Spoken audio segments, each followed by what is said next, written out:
Another year, another SmackDown vs. Raw game, the second SmackDown vs. Raw game, now with 2006 added on to the title, so they're calling it SmackDown vs. Raw 2. 7th game in the series, and basically they tried to make it more realistic, adding a new stamina bar, as well as having a new variation on what I like to call falling several times. You basically can only store one finisher now, and have one flashing, so you could do 2 finishers in one go, and that made it somewhat a bit tedious. We miss having 5 finishers in one go, but still no signs of signatures. But as I said, the stamina feature came very well in handy when you lost all of it. This handy little mini game, the both countdown, is quite frankly missed. I miss it. I think would be a great addition for the new WWE franchise. There was also possum pins originated in this game. You had to have a finisher, and there was one chance if you got the timing wrong you would lose that store finisher. Hey Spike, you won against Taker. That's the last thing you'll ever do. Weirdly, this was a SmackDown game that had 3 Hulk Hogan's, an 80s version, the 2002 and NWO style, and you could play as all of them in one match. Very weird. Nowadays, of course, if you had Classic Taker and Normal Taker, you wouldn't be able to play them, which is bollocks, to be honest, because, come on, SummerSlam, Taker versus Taker. Ugh, no, Teddy! Season mode was actually pretty well done this year. It's kind of like Road to WrestleMania nowadays, but in this regard, you did have a few different storyline options to choose from, and voice acting as well. All the superstars that are on voice acting, you could choose specific superstars to use, so you could be Kurt Angle, and Kurt Angle's voice would use. You could be John Cena, it'd be John Cena's voice, or Hulk Hogan, etc.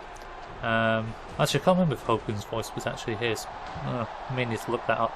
Anyway, the cutscenes were really good, although I could never see the Bashams actually doing this move. On to RVD, yes, but it should have been the Dudleys 3D! 3D! If only they had table physics. What was due with 2006 was the widely acclaimed General Manager mode. Quite frankly, it could have been made into its own game because it's that good on the PC, that is. You choose your contracts with your superstars. You want a year-long contract. You build the rivalries and you see if the fans are enjoying it or not. You can trade with the other brand, and if you win after a year, if you're the most watched brand over the course of a year, you would get the General Manager of the Year trophy. And of course unlimited creator wrestler points for your attributes. You could slander the promotion, interfere in the promotion, you could play in the matches you booked. You didn't have to just watch them or skip them, you could actually play them and choose the winner for yourself. And everything cost money, so you would have merchandise sales, you would have, if you wanted to do table matches, then it would cost fatigue and that could injure your superstar. It was really well made. And it was quite well done and missed now. It is honestly missed. You can see the results of your show, the pay-per-views, the ratings, how many people are watching, how much cash you earn, and the lovely accounting statements as well. 5-star Hell in a Cell Armageddon at WrestleMania. Bring it back, THQ, and bring back this match, of course. Fulfill your fantasy. Just like bra and panties matches, they said they could be both in their bra and panties and it still wouldn't be over. You could spank them, throw pillows. You had to fill up the win gauge. And if you did it a certain way, if you spanked them to win or stripped their clothes, you would get a different ending animation.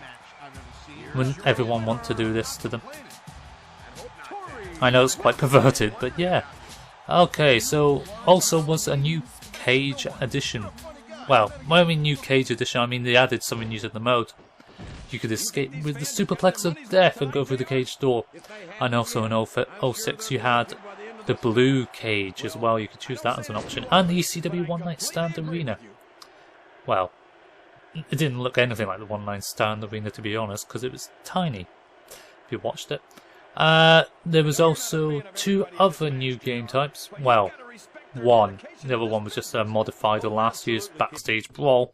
And here it is. Look, you could have a bar brawl, you could have a car parking brawl, and you could have the backstage. And the backstage area was tiny. Ballin'! 1, 2, 3 point score. Brilliant. Buried Alive match though was brand new, and quite frankly was shit. It's in the game for several years, but it was just rubbish. You started in the ring, and of course you had to end up right at the entrance. So if you're beating your opponent senseless, they may never ever go towards the casket. But at least you could do the best finisher of all time, the last ride into the casket. I mean, it was a great animation. Look at how slow the fucking finishers are though. In 06, there's a video on my channel of me showing off the worm, and the worm takes a minute to perform because of the slow motion matrix effect. Stupid.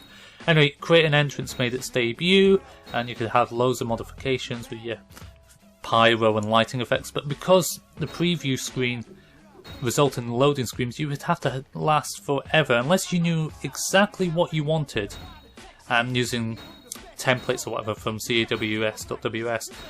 You could spend hours trying to perfect the perfect entrance for, let's say, Brock Lesnar. Quite annoying in that respect. Create a Championship was back as well, and you could defend them online in one-on-one matches. It wasn't the first game to have online. Last year's SmackDown vs Raw game had it, the original. But you could have up to 4-player matches online. You could have tag teams and main events using TLC, Hell in a Cell, cages, etc. Now, Create a Wrestler mode was more familiar layout to what we're now familiar with in last year's 2011 game in the WWE 12, and it was really well made. It looked more like real wrestlers. Look at Kenta Kobashi, although I did kind of screw up the face. But overall, the AI was quite frankly shit and slow. They just stood there looking, staring blank-eyed, and you just never knew why they were taking so long, because Here Comes the Pain and all that, it was all right, it was all fine. I don't understand it. Anyway, 06 did have its redeeming qualities. The stamina was a double-edged sword. It was actually a good system to have to make it more simulation-based, but unfortunately you always have to rest every 5 seconds, and that just kind of ruined it. But it was a good game, especially for General Manager mode, and the Season mode was very well made, if not quite repetitive. Once you played it once, you couldn't really play it again. Anyway, next week we'll go on to 07. If you like this video, guys, please like it. We want to get as many likes as possible so more people see it. Follow me on Twitter at itsmyyard. Follow me on Facebook, or like me on Facebook at BatNewYard Gaming.